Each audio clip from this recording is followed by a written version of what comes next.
photo la waaye photo bu leer moo tax ñuy wax ak seen label de shooting bii di social shopping shooting moo leen di gunge ci ñaari yëf waaw ñaari yëf nee ma benn seeni ay cérémonie moo xam baptême anniversaire mariage dañ leen di defaral ay photo yu ànd ak qualité yu doy waar yemul foofu dañ leen di defar ay vidéo yu am cas ànd ak catu-cas bu ko defee nga dégg daal ci loo mënti def ndax xam na nu ñeen ñii gañe ngeen bëgg te ñun ñuy waa social shopping shooting dañ leen di defaral li gën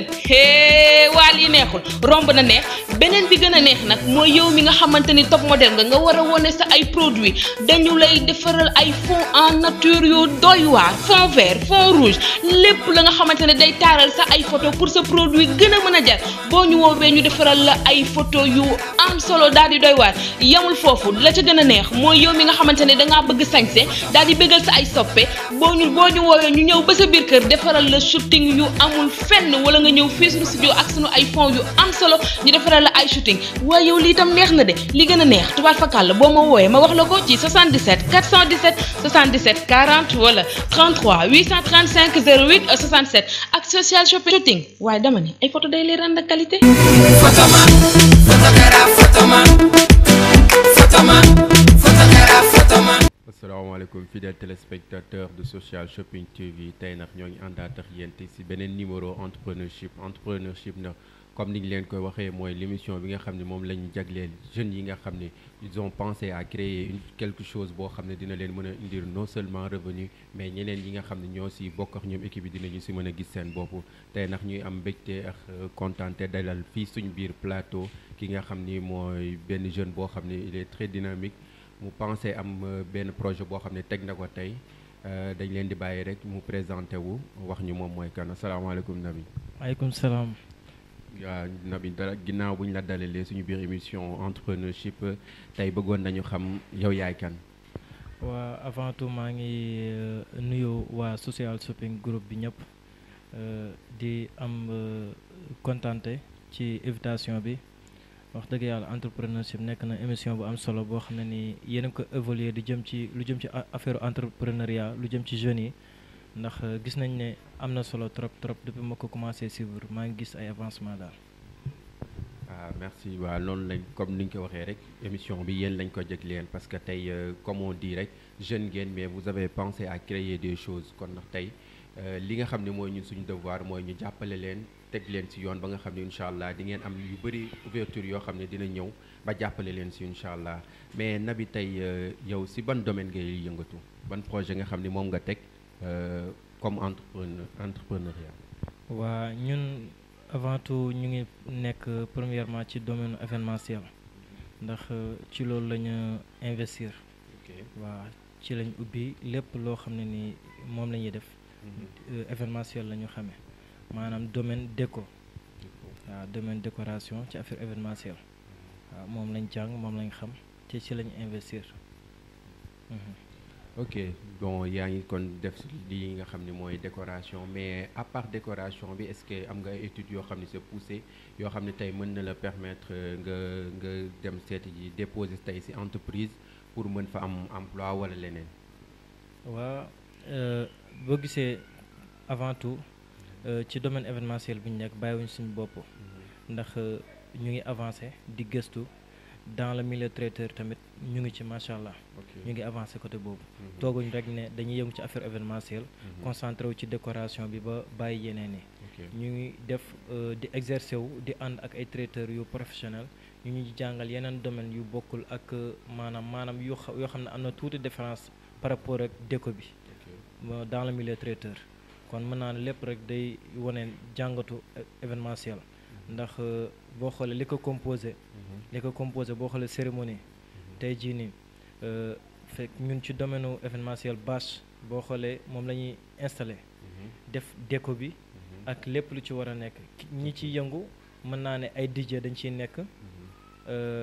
ay chanteur ak ñeneen ñoo xam ne tey jii ñoom ñoo composé domaine événementiel bi waaw kon ku ci nekk am nga ci wàll bu fekkee domaine diine de gala et cetera bu jëmee ci wàllu events yu mel noonu traiteur bi am na ci wàll kon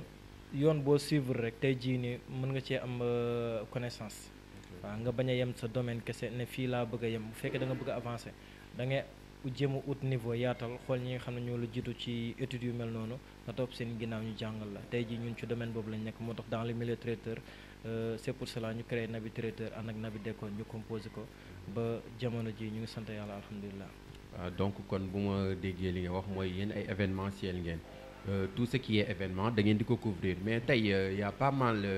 de boîtes yoo xam ne tey dañuy def tout ce qui est événementiel comme ni nga ko waxee noonu di nga fa fekk DJ di nga fa fekk décorateur traiteur et autres mais pourquoi yéen tey ngeen bëgg a jël seen yoonu bopp.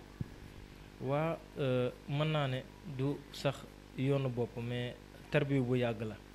ndax yàgg nañ ci yoon bi tëbuñ rek bëgg a fépp jël suñu yoonu bopp galère nañ ci ay maintes fois ndax événement fekk nañu fu nekk partout mën naa ne région yi dem nañ fu nekk fanaan fa xam nga amuñ temps sax pour suñ bopp nekk ci gëstu bi di jàng ba yàlla def ñu xam li ñu xam composé ko ak li ñu mën ba tax ñu créé tey suñu groupe muy Naby Décor di remercier sama patron bu baax muy Djibi Ndiaye kooku moo ñu formé dans l'événementiel ba nga xam ne tey ji am nañ fi yenn niveau yi nga xam ne tey ji dinañ mën a avancer taxul nag ñu bàyyi gëstu non non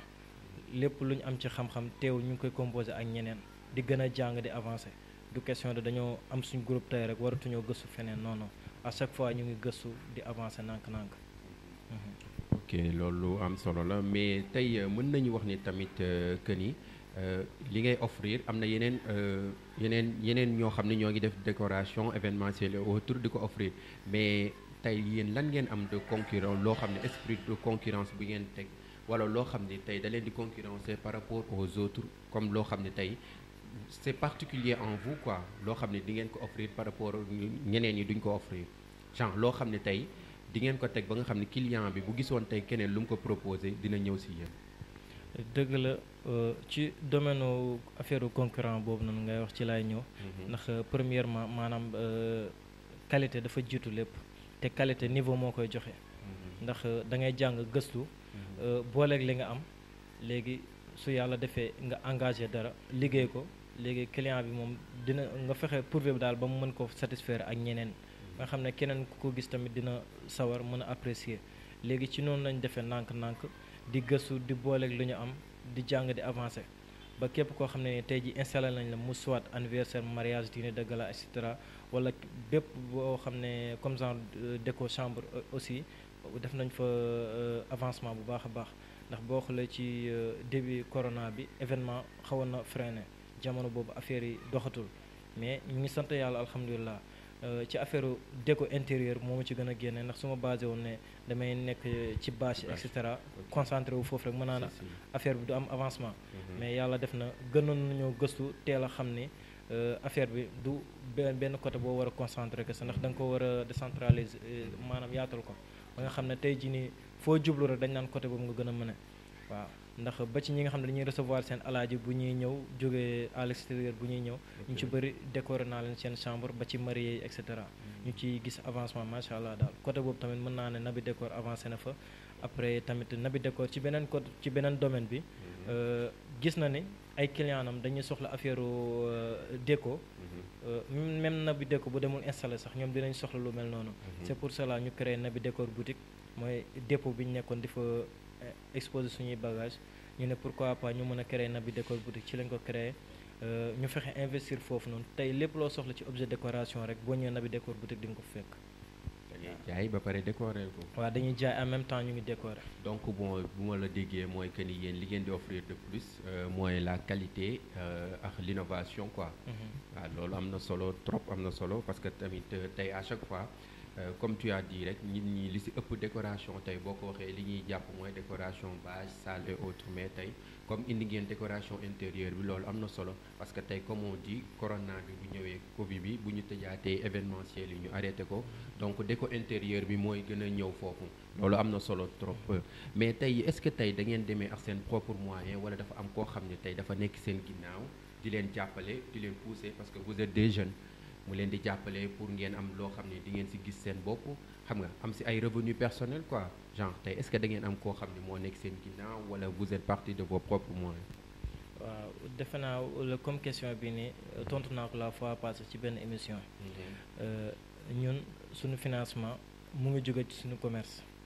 commerce mën naa ne après sama étude dama obligé doon commerçant di jaay ay voile maa ngi nii nekkoon fii marché unité 3 ci laa commencé woon ci laa débuté nekk di baana daal comme ni ko gars yi waxee bañ a xeeb dara def ambulant def lépp léegi lépp lu ñu amoon ci commerce bi tey ji moom lañ dajale ci diggante boobu ma bàyyi études yi nekk commerçant ci laa jàngi parce que man affaire art dafa ma yàgg a neex depuis sama école sama Ego Diop ndax dañ daan def défilé artistique ak yeneen yoo xam ne objet d'art ak ay tenues ci loolu laa gën a inspiré woo ma xalaat na dans l'événementiel nekk na lu ma neex ci affaire créativité après ci laa gis sama patron Djibi Ndiaye au début ci laa ko waxe après mu faciliter ma ko daal mu ne ma mën na nekk mais ci kaw di nga nangoo muñ bëri na yoon bi bëri na lu ci nekk ma nag amul problème naa muñ gëstu waaw ndax ñun moom yàgg nañ ci lu mel noonu lu ñëw rek mën nañ ko àngu parce que lu neex moom mënul tëb rek nekk il faut nga tarbiyoo après ci loolu lañ suivre booleeg suñu commerce dañuy bàyyi sax suñuy bagage ñu batale ko dem ci événementiel yi di gëstu nu ñuy décorer c'est vrai waaw léegi ci moyen boobu ñu daan am nag ci la ñuy jënd ay tissus nànk-nànk ay tapis rouge jeu de lumière et cetera composé ko muy génn benn yoon ñaari yoon ba yàlla def ñu mën ci am ay quelques choses ba mën ci ubbi place tey ji macha allah. ok donc kon seen propre fond ngeen demee quoi. loolu am na solo lool que ngeen demee kon seen i propre fond. parce que comme ni ñuy wax rek affaire yi bul xeeb dara si li ngay dugg. boo yoree 100 francs boo yoree 10 000 francs lépp loo si mënti am rek bul xeeb sa fond du début. parce que loolu tey moo la mën a jural leneen de toute façon looy dugg rek gëm ko tey am jaakaar que ni incha allah yàlla dina la si may ndam. mais tey yéen seen i produit tey par exemple tey comme li nga wax am ngeen boutique da ngeen di def décoration et autres mais tey si ñan ngeen ciblé wu par rapport ak population yi quoi tey da ngeen di yem si benn secteur par exemple tey ngeen ne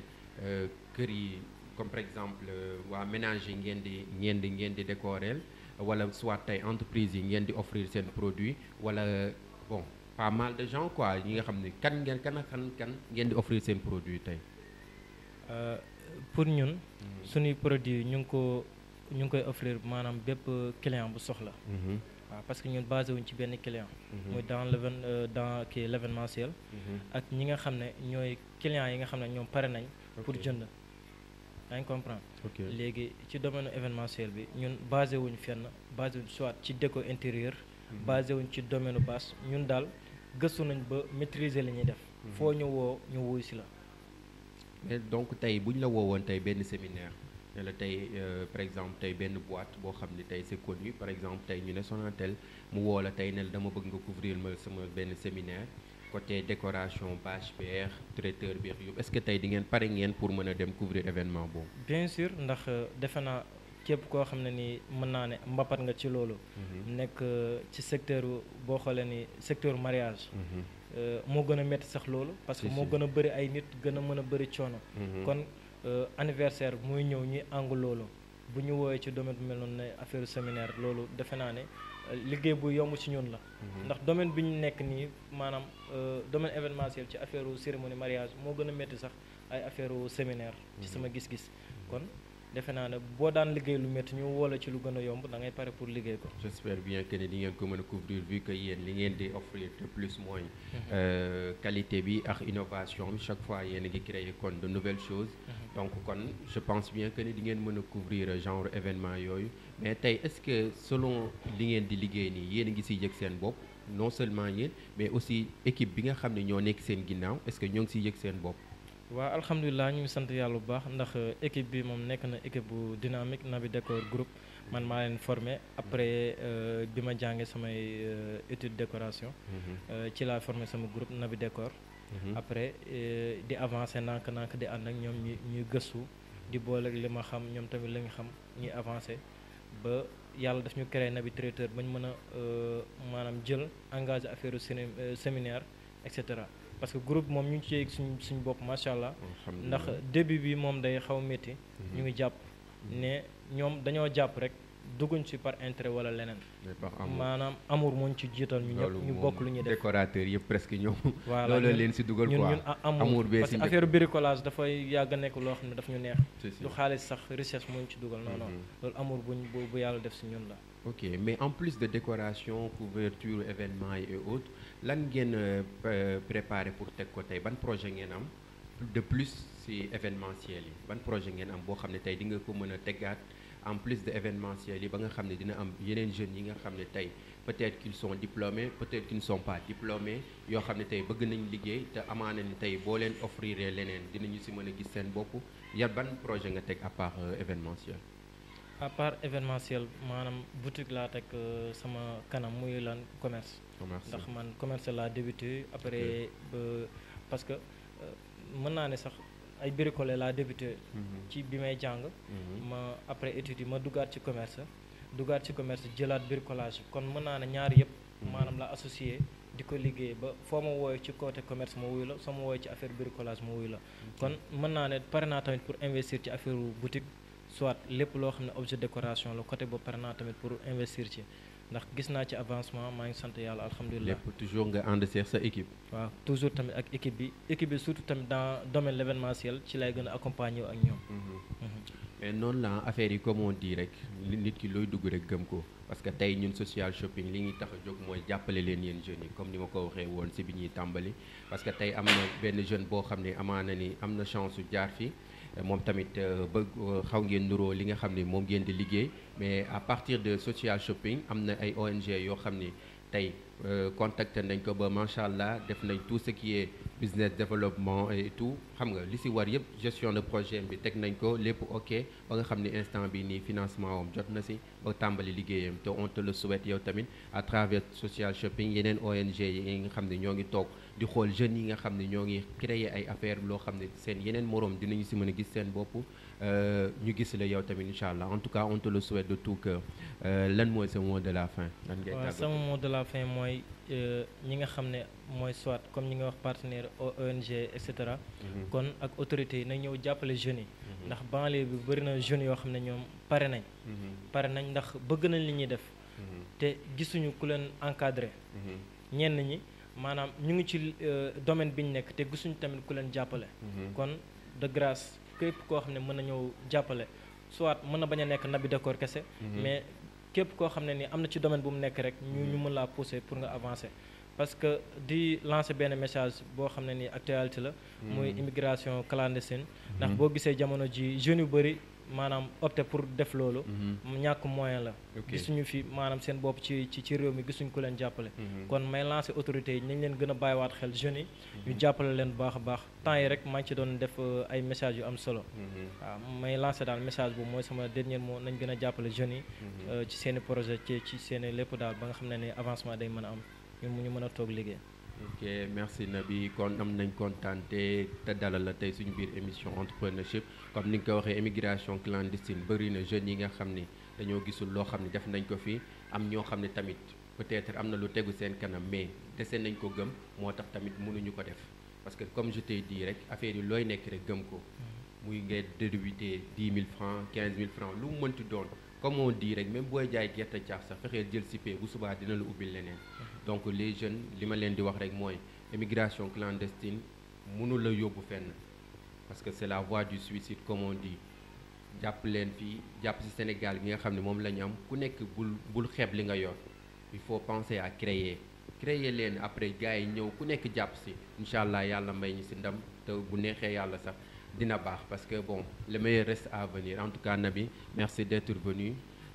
social shopping mi ngi kontaan ci yow di la ndax